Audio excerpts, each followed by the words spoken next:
Hello there, ladies and gentlemen, and welcome back to another Destiny 2 weekly reset video. My name is Story, and today is the 23rd of June. It's very hot, but this means one thing. We're running up until the 30th of June, because that's how things work around here. Anyway, how y'all doing?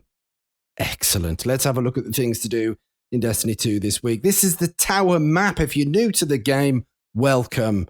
Come on in. Pull up a pew and pour yourselves a brew. We have a look at the town map because it's got vendors on it, and vendors are very good friends of yours because they will issue bounties, weekly challenges, quests, and if you complete these things, then you will get sweet, juicy, and precious loot. It's all about that loot. For example, if we have a look at the Crucible vendor, Shaxx here, live fire exercises, the weekly challenges, complete 8 of his bounties, and you'll get some powerful gear at Tier 1.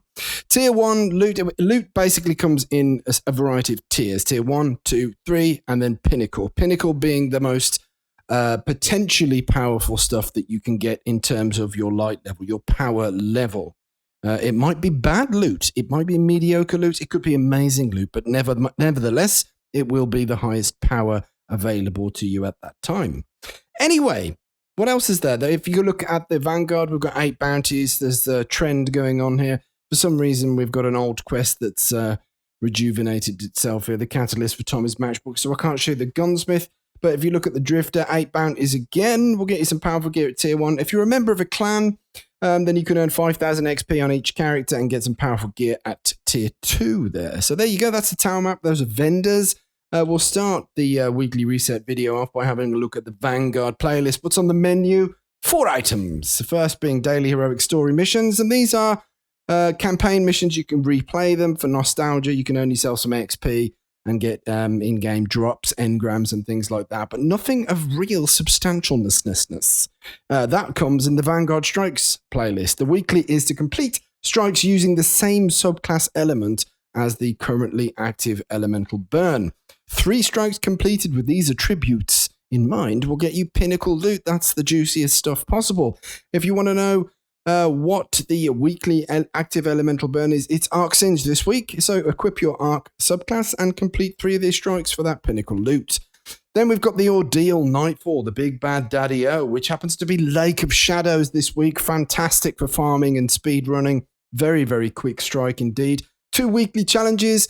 One is to complete the ordeal activities. The higher difficulties grant the most efficient progress. Fill that bar up to the top and you'll get some powerful gear at Tier 1. However, for your pinnacle stuff, you will have to get a team score above 100,000 points running this week's weekly ordeal there.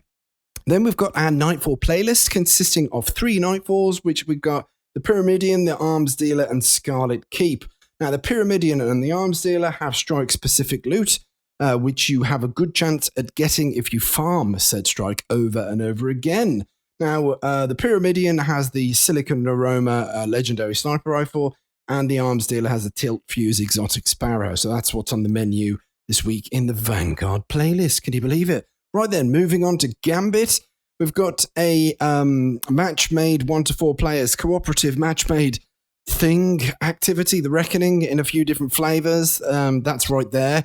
It has a weekly burn as well. This week we've got Arc Singe. It's the same as the Vanguard stuff. And then we've got Gambit itself, Gambit Vanilla here, and Gambit Prime.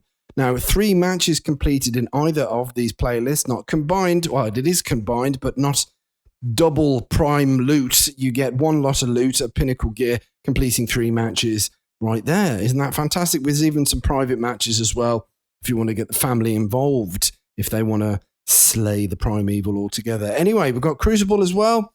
2 types of playlists to take note of it now. Crucible player versus player arena. We've got rotator matches or rotator playlists. With this week, it consists of Supremacy and Lockdown. Supremacy is a 6v6 game mode where you have to pick up the crests, like a kill confirmed kind of game mode. And Lockdown is very similar to Control, apart from the fact that if you cap 3 zones altogether, you win instantly. So holding the zones very quickly will also get you a win. There you go then. So powerful gear at Tier 1 for completing 4 matches in the Rotator playlists. Then we have Core playlists here. We've got Rumble, Control, Elimination, Survival, Freelance Survival, and Classic Mix. any matches completed, as long as there's 4 of them, will get you some pinnacle loot in the PvP arena. Isn't that fantastic?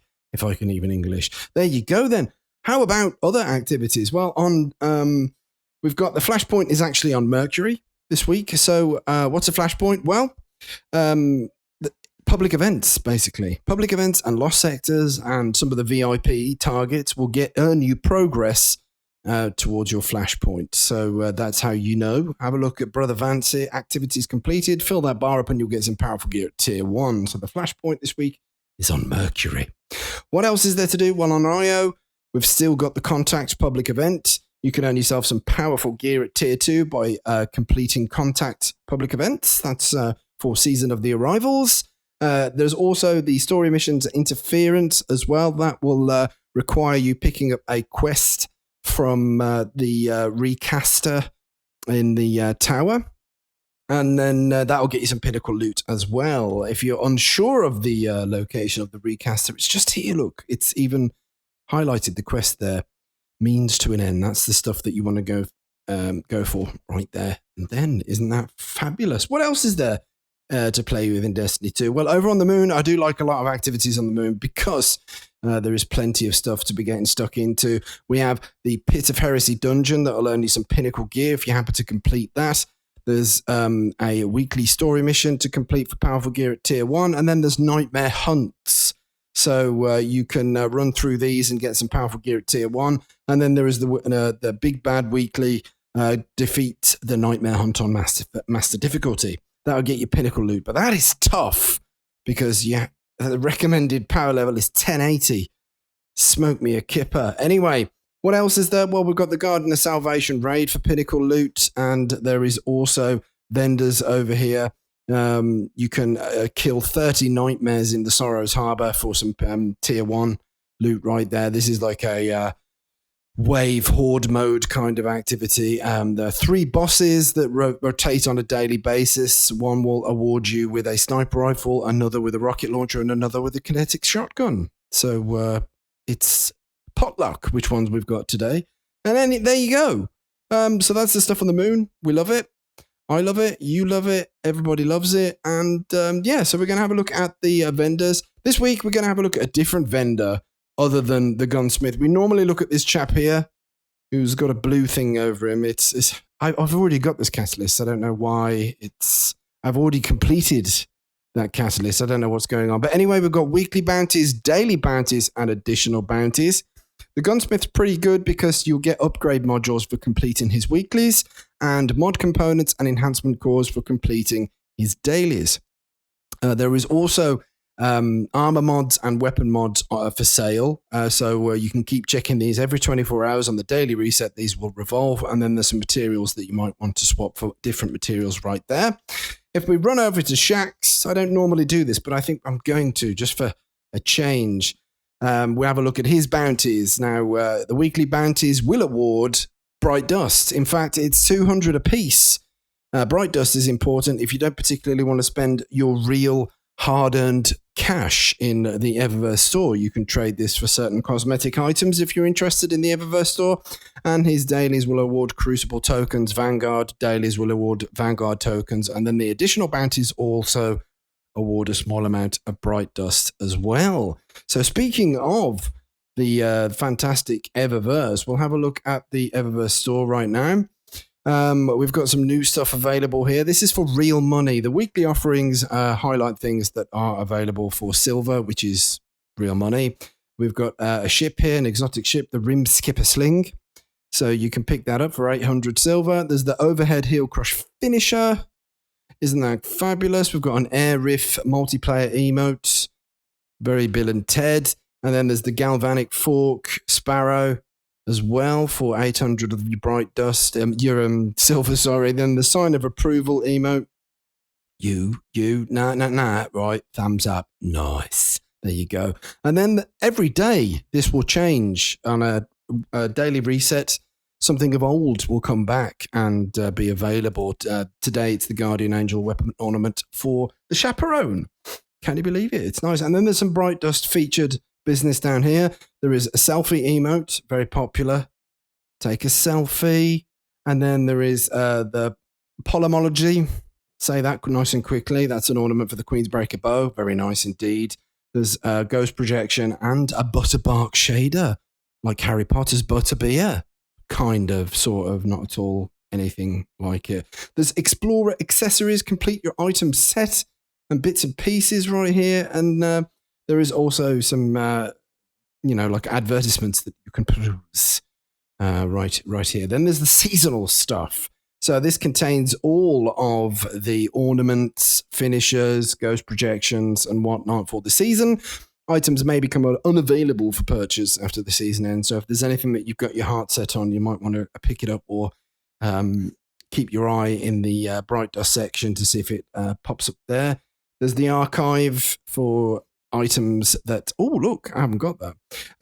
Items that have been on sale in previous seasons. Then there is the Bright Dust section. This is exclusively for stuff that is available for Bright Dust. It's self-explanatory. This week we've got the Curtain Call emote, we've got the Jewel emote, we've got the Tall Tale exotic ship, the Riveted Majesty shell, the Intrepid Exploit helm. I don't have that. I'm going to have that. That's an ornament. And then there is the Barren Waste weapon ornament for the Arbalest kinetic linear fusion rifle. And then there's a Saint 14 projection for your Ghost there as well. We've got some shaders down here, transmat effects, and some consumable items. And that, ladies and gentlemen, wraps up this week's video from the 23rd of June up until the 30th. I hope you have an absolutely glorious and fortuitous week in Destiny 2, farming all the things that you love to farm, ladies and gentlemen. There is a very nice supporting collectible pin in the Bungie store at the moment. If you go and check out the Bungie store for the Black Lives Matter support, all the proceeds and profits will be forwarded towards a chosen charity from Bungie. So go and show your support and pick up one of those pins, and you'll get a really funky, cool, supportive emblem as well for your troubles. So there you go, ladies and gents. Stay safe, take care of each other, take care of yourselves, and remember, Sobkasa Kippa will be back for breakfast.